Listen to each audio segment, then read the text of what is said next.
Hi everyone, welcome to the next video, part 2 of our witch's room is what I've chosen to call it, even though there's no witch in here. And we're going to be working on the background to the room today. I did share a few ideas in the last video. I'm basically going to start with the Purple Lake Deep pencil. This is Castle Arts Gold, by the way, and this is going to be my darkest pencil. And I'm going to work around the edge in where I think would be the darkest areas. I'm not going to zoom in because I'm just basically laying pencil down here. Now in this corner it's going to be quite intense, but as we come out here, so we'll keep it intense near the edge of our bricks, and then as we come out towards the middle we can fade it a little bit as we go, and we will add layers of other pencils as well. But the idea is to taper it off here, so we do a lighter layer as we go out to the center, so that when we grab our next color we can blend it in.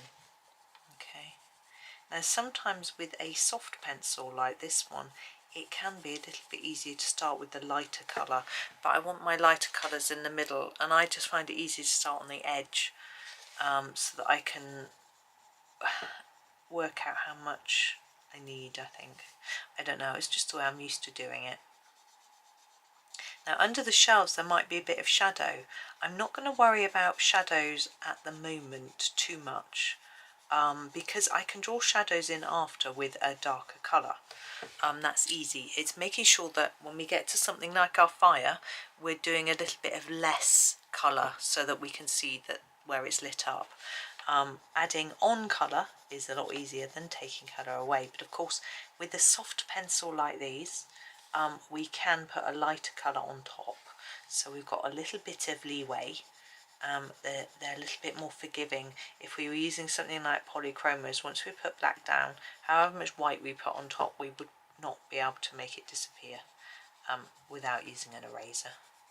But with these softer ones we can. Now we're beginning to get to items here. These are obviously our bottles, and would usually be made of glass, and they might be see-through, so it might be that we would be able to see this wall through the bottle. I have decided that I'm not going to do them like that, that I'm going to leave them all at the minute, and it could be that they're coloured glass, so we see the glass, we see the colour of the glass rather than the colour of the wall. Or I might come back to them later and decide that I will add in a bit of this sort of purpley violet colour, but at the moment, because I haven't decided how I'm going to colour them, I'm just going to leave them. Now these books are a little bit tricky because, let's just fade that there, they've got space underneath them, look, because they're leaning, there's a gap under here which we need to make sure we colour. There we go. I'm trying to sort of make that line up as best I can. It's not perfect. It doesn't matter. We can come back and make adjustments, or we can just go with it not being 100% perfect, which is what I always do anyway. Nothing's perfect. It's just got to look good for your eye. As long as you're happy with it, it doesn't matter. I know if we strive for perfection, we'll never finish a picture, or we'll run out of the ability to layer up, because paper does have a limit to how much pencil it can take. Although what was it you added to add bit of extra? I think you can add a bit of, you can add something called, is it gesso or gesso? I'm never sure, onto paper, and that will add some layers, but it covers what you've done already. You can use, I'm sure, was it blending solution? I don't think so. There's something you can put on paper which gives you a few extra layers if you've messed up. But luckily I don't tend to saturate my paper too much. I think it depends how hard you press, really. Right, up here. Now we could, because we've got quite a dark background at the moment in these, particularly on this edge. We could make some of these things look a bit glowy, like the potions, the crystal ball, things like that, so they stand out a little bit from the background. I think if we colour them in lightly with the pastel colours, that would help them stand out and things like that. I think we'll be okay. And this dark colour won't continue throughout the whole page. It'll get paler. I'm going to choose a paler colour in a minute to do the next sort of part. So now our chandelier. We've got our candlelight here. So although we're fading from here on these shelves, from this bit we're going to have to fade a lot more quickly because we're really close to those candles. And we're not going to be too fussy about it because it can get too daunting.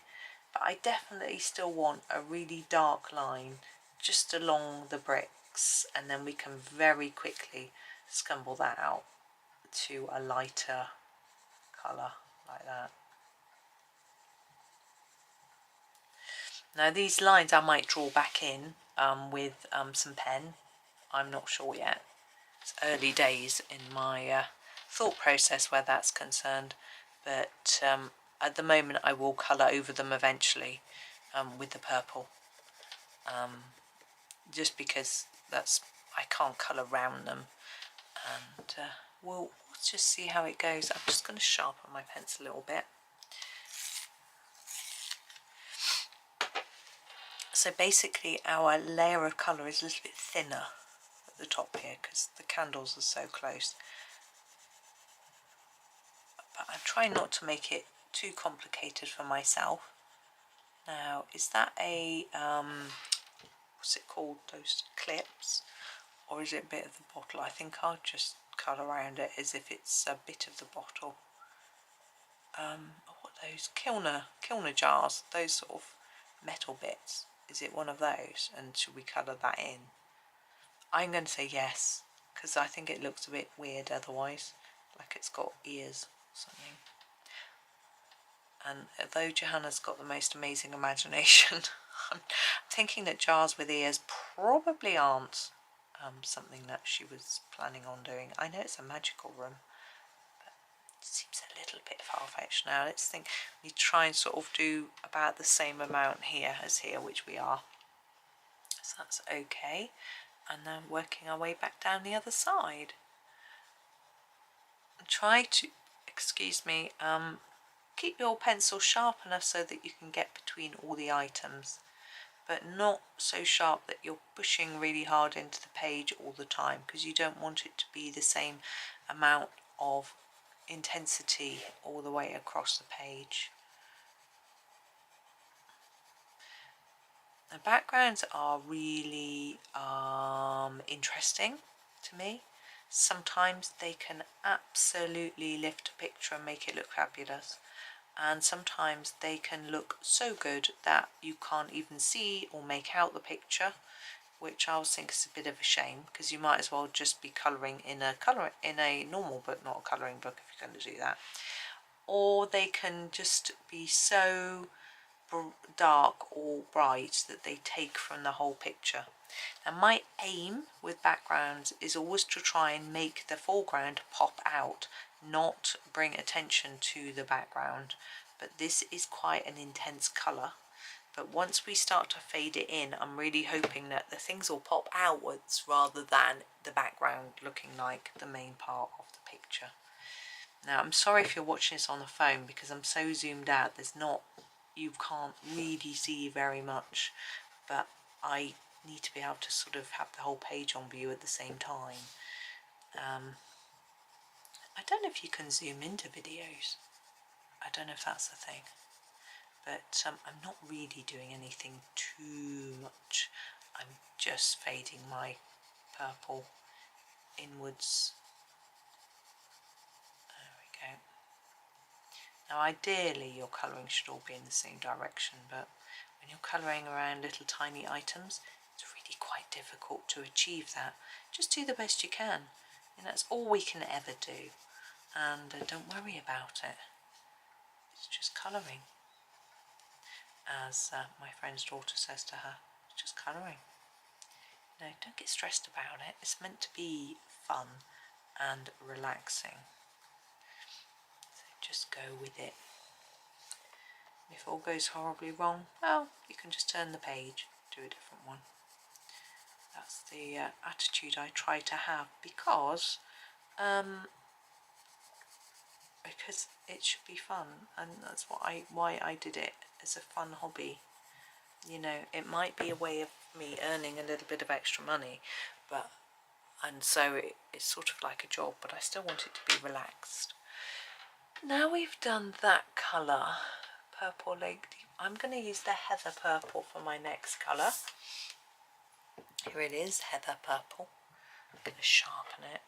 I'm going to start on the other side this time, down here. I'm going to sort of fill in the gaps. We've got a few white gaps of paper which I'm going to fill in there.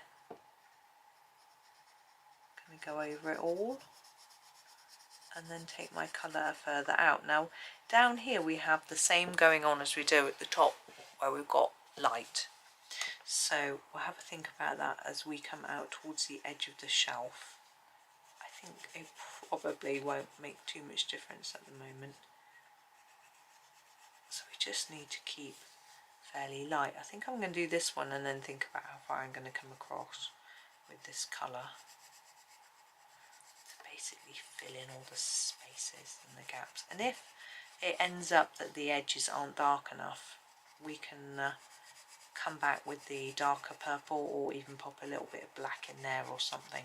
It's fine.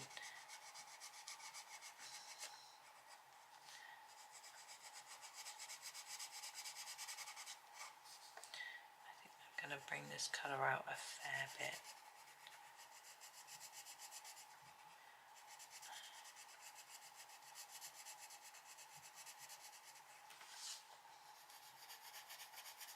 I remember doing quite a magical page in Rooms of Wonder as my first page that I coloured. And I think, again, because Johanna's books come out in October, it feels sort of Halloween-y time. Just doing a very light bit, as you can see. We're going to get another colour in here at the end, a lighter one. And yes, we've probably got a couple we could use, because I think one more colour might not be enough to finish it all off. Yes, so her books always come out in sort of October time, so I guess it's always sort of Halloween-y time. Now I know she's got the pumpkin page in here. I am still trying to decide whether to colour it or not, because I know she's going to do it as part of her book tour, virtual book tour. So difficult for me to know what to do, because you might just copy her and want to do it her way. But I'll have a think. When I finish this page I'll decide, because there are so many pages to choose from. So hard, isn't it, to choose? And the page opposite this one with all the potions, I was tempted to have a little go at a bit of that and show you how to do a few of the bottles. Not do the whole page on camera because there's a lot, but just, you know, do a little bit, do one of each, so you could just follow it along if you wanted some ideas. But that was a little idea of mine, but then I thought I'll probably miss one out or something. I can imagine me doing that. So here are all the bottles, and then I go to finish the page myself and go, I didn't do that one. We'll see what happens. We'll see. Lots of time, lots of lovely pages. I'm also trying to think, you know, we've got Christmas coming, and I'm not sure, there aren't really any Christmassy type pages in here. I've got Christmassy books that I can colour, but it's like, is everyone going to just be wanting to do this book? By then, novelty might have worn off a bit. Not that you won't want to do the book, but that you may have sort of done enough of it for a while to get you excited, to get past the excitement. I mean, and you know, you're happy to sort of pick up something else for a little while.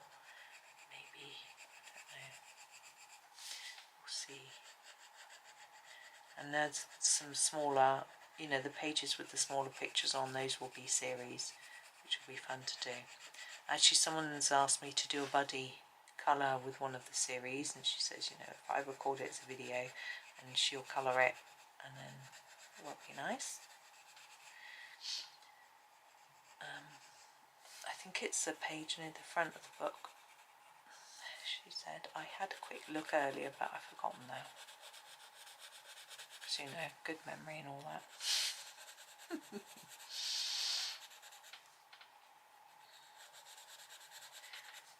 But that's absolutely fine. Fun. Yeah. I can hear my tumble dryer beeping.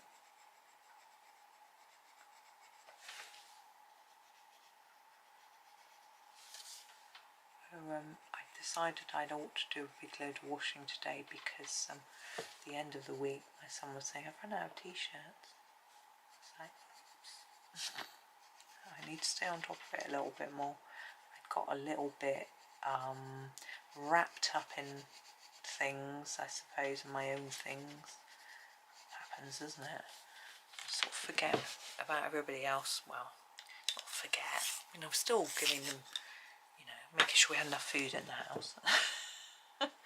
And cooking their tea and that sort of, making their lunch boxes. So I didn't completely forget, but I sort of forgot about washing. It's nice to forget about washing, isn't it? Sometimes I always want to be doing it. It doesn't do itself, I've noticed. I find the family are quite interesting. I don't know whether it's because they're men, or, you know, all three of them, or whether they just don't think. I'll say, oh, could you bring the washing down, please? Because it's a bit heavy for me today. There's a lot of it. Whatever. Yeah, sure. Bring it down. And they'll dump it in front of the washing machine. I mean, do you think that's... Did they really think that that's what I meant? That I wanted them to just actually, literally, just bring it down and not put it on? Why did they think I wanted it down if I didn't want it put on? My mind's like, what is going on in your head? So, because I think, you know, if my mother asked me to take the washing down, it would mean she wanted it put on. So anyway, I did that one a bit dark, didn't I? Never mind. So yeah, it just sort of, I question it. Do I need to say, can you bring the washing down and put it on? Or would they still not put it on because they just sort of couldn't be bothered or had forgotten by the time they got down? I don't know. I have to try. It just fascinates me. Sometimes that gets me a bit cross as well, as you might imagine. But now I was thinking, doing this purple, as I am, that if this is a true cave, it would be grey. It would be grey stone. It would be purple at all. But never mind. I know some of you really like purple, so you're going to enjoy it anyway. Now this cobweb is beginning to disappear underneath this colour. The cobwebs look really good in silver metallic pen.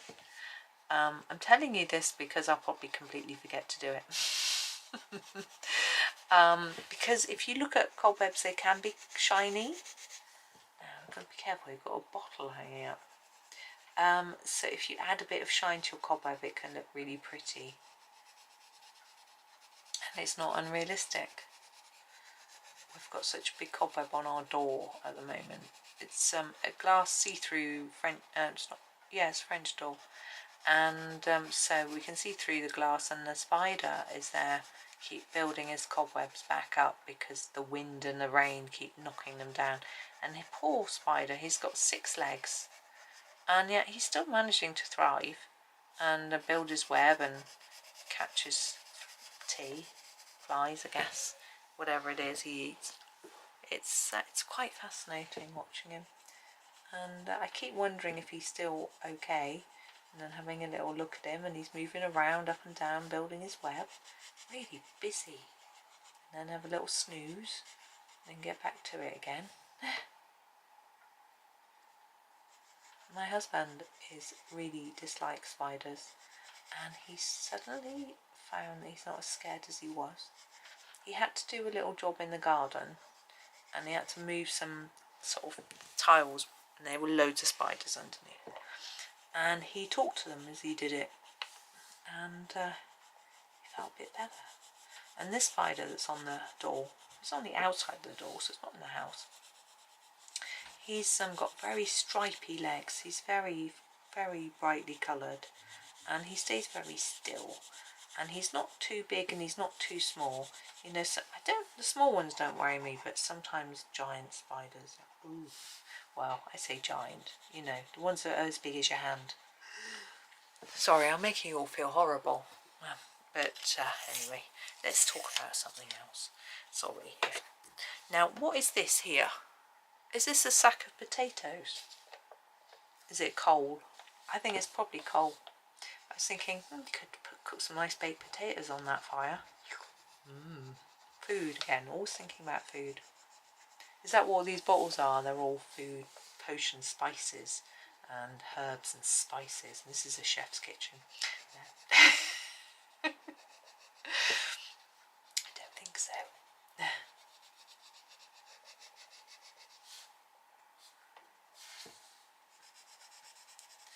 So I think Johanna is doing a couple of streams as well with a couple of people who do colouring streaming.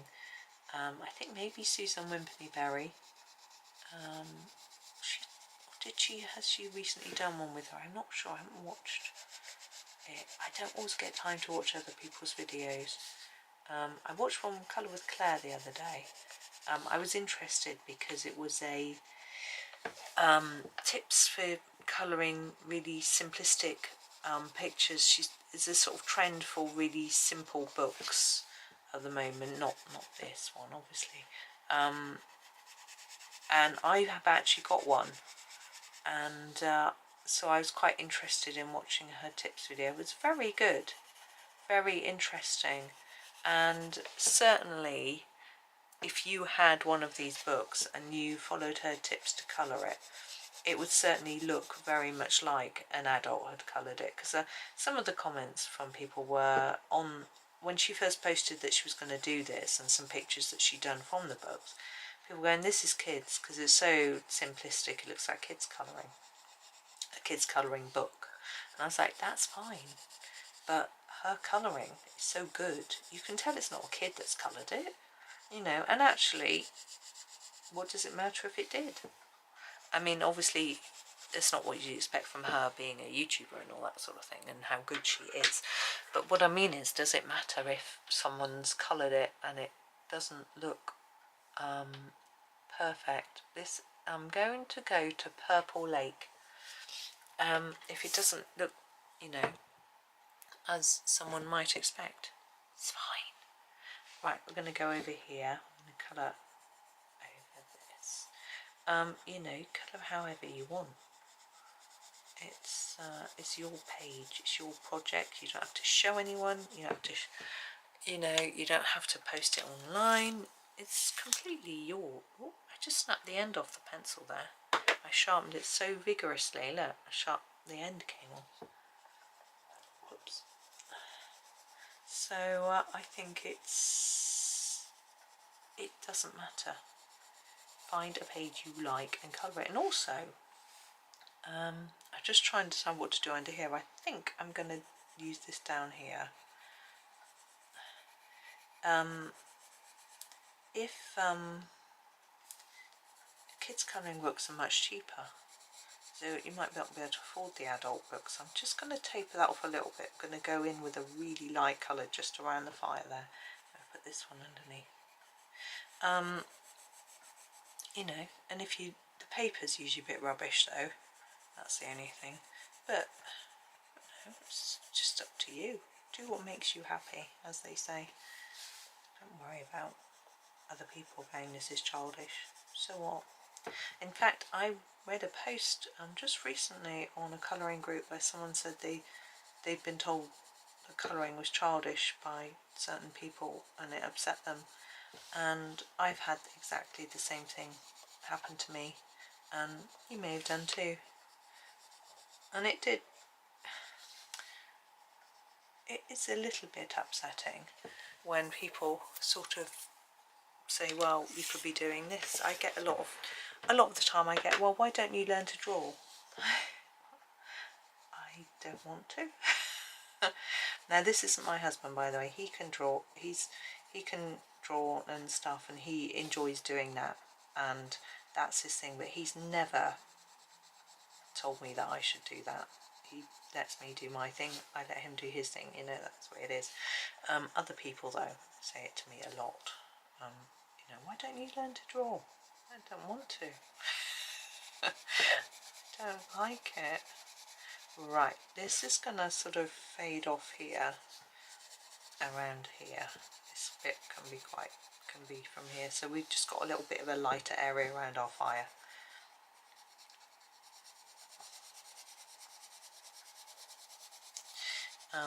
Yeah, so that's it really. I don't want to do that. But yes, there are people saying they've been. I very, very quickly became very guarded about telling people what I do, and I still am. So some people say, what do you do for a living? I'm like, I teach art on YouTube. Oh, well, that's good. And what sort of art? Colour pencil art. And then I won't elaborate very much depending on who the person is and what I think they might say. You know, some people are perfectly fine with it and other people aren't. So, oh, sorry, I'm just having a bit of a rest of my hand. So I just get a bit guarded because people are rude, and I don't need that rudeness. So I think people don't think as well sometimes about what they're saying and how it sounds. So there's that as well. You know, people aren't tactful. Now I've got to get around this plant. It's going to be quite tricky. I might have to sharpen again in a minute. These pencils wear down quite quickly because they are soft. I'm just going to wipe my nose first. So you have to sharpen them quite a lot. But you can see how nicely it all blends together, which is really good. Alright, I'm just checking out my camera. I've been on a long time, haven't I? Just doing a bit of background. Just a little bit of background. It's taken ages. But we are going to finish this in this video, so it might be a bit longer than the last one, because I want to move on after this to some of the individual items. I'm not sure whether to do a glow or am I cauldron. No, I don't think I will. I'll just put this around it. I'm not going to go too dark in the middle.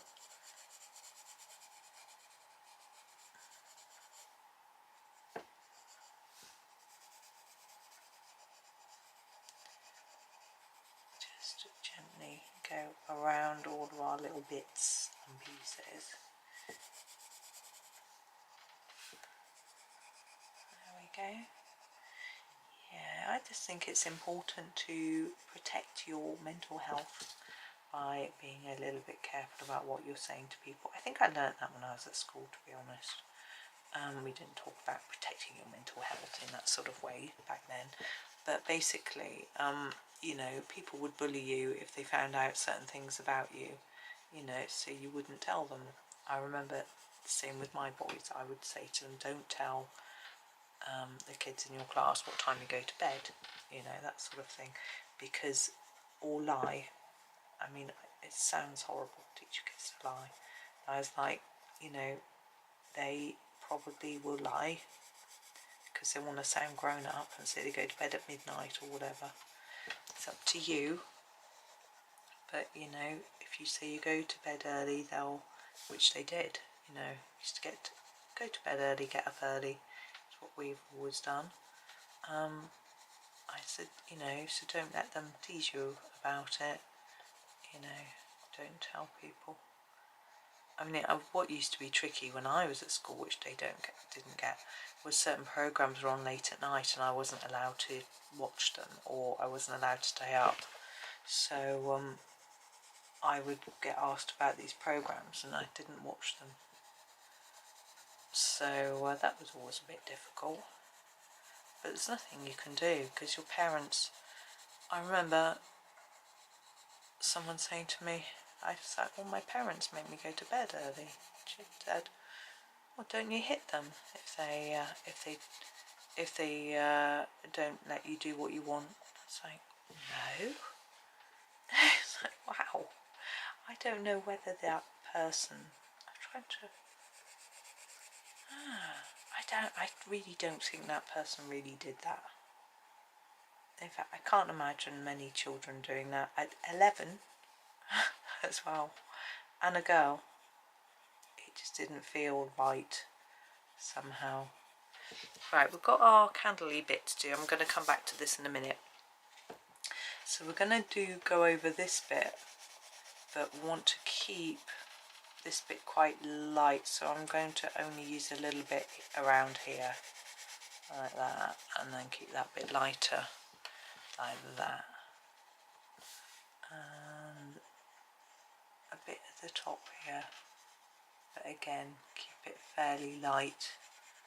As I say, we've got one more colour to bring into the areas that we want to be really light.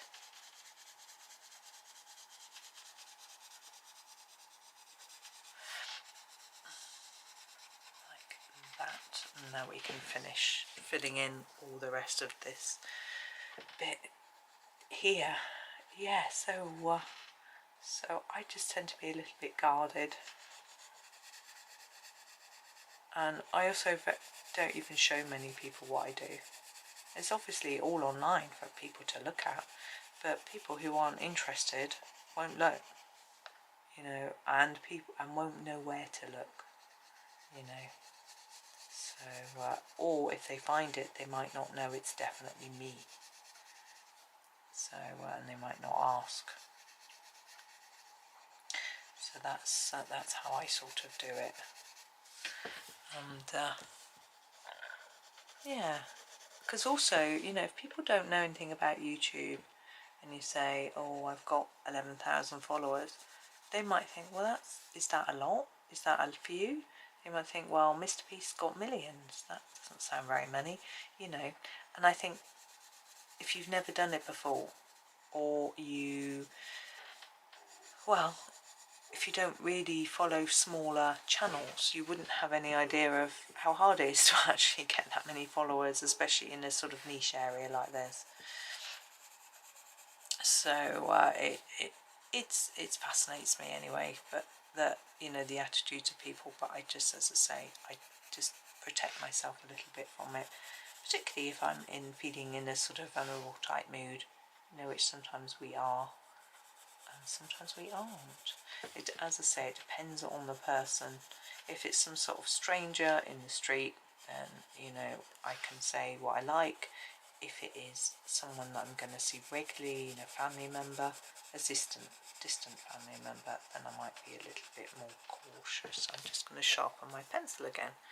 So it just depends. Now, if your gradient isn't looking as nice as you would like, you can use a blending pencil to sort of get it all looking a little bit smoother. Now you may notice that I'm not colouring only in one direction. I find it a little bit tricky when there's so many little objects to colour around to always go in one direction, so that can make it look a bit messy. But you can, as I say, a blending pencil can help you with that. I'm just going to go down here and deal with this because I don't want to accidentally come down here and just colour away and forget that I'm supposed to be leaving a bit of a lighter area around our fire.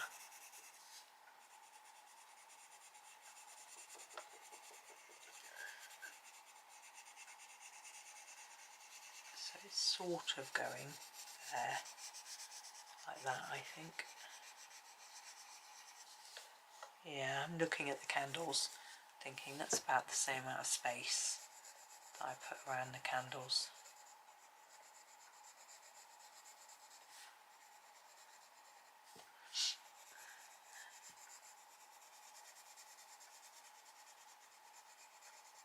Now, it can be handy to do a background like this to keep the colours out, because you might find that when you come to colour, say, this star, you might then notice, this might just be me, that you haven't coloured right up to the line, and you can't spot it until you've actually coloured that star in.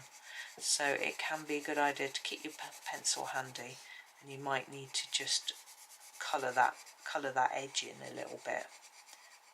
I'm not very good at going right up to the edges. Right, there we are. Now our final colour is the mauve. It's quite a lot lighter, but I hope that it's going to work and sort of give us that slight glow. I'm going to blend it a bit into the edge.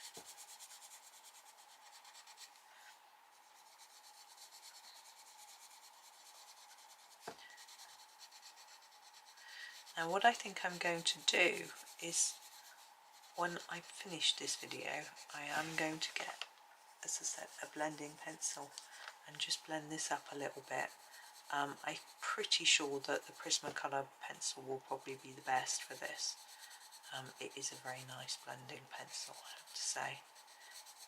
I'm just going to tidy it all up a bit and move it around, get rid of the white marks. But I won't add down any more colour unless I've missed a bit and it's really pale, which I don't think I have.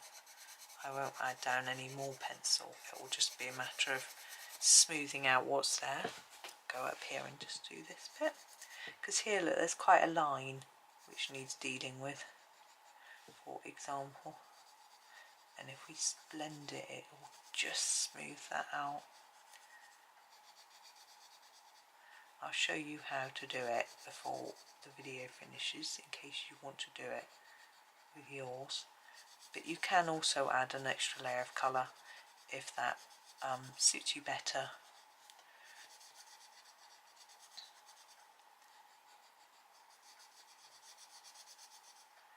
And I might feel that right around the edge I want to darken it even more, but if I do, I'll do that with you. I won't do it on my own.